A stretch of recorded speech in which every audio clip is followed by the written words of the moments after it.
A really good way to keep track of the colors in your palette is to do what I'm doing in this video.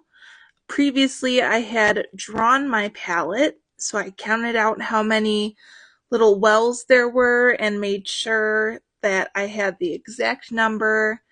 And now I am coming in having labeled already what those colors are and doing a little swatch of them in their respective space.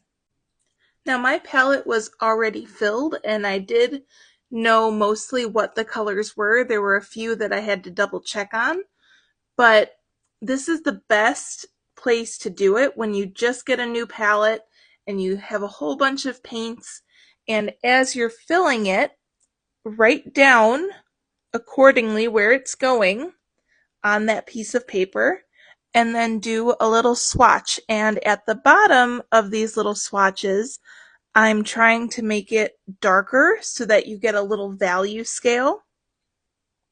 That's why I'm blending up with the water in each of them. Now you can put the colors in any order that works for you. I did it pretty much randomly, or at least if colors were like here where there's a bunch of blues, they all looked fairly different.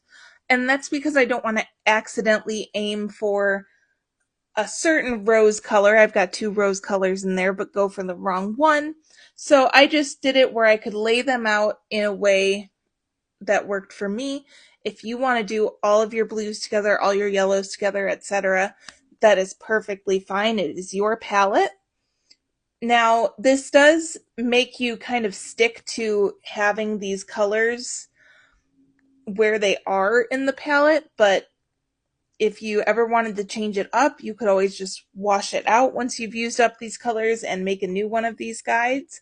I've kept it pretty much the same for about a year now, and I just thought that it would be a good way to show people that maybe aren't as familiar with their colors as I am, how you can learn it pretty quickly. And that is by doing this little palette drawing.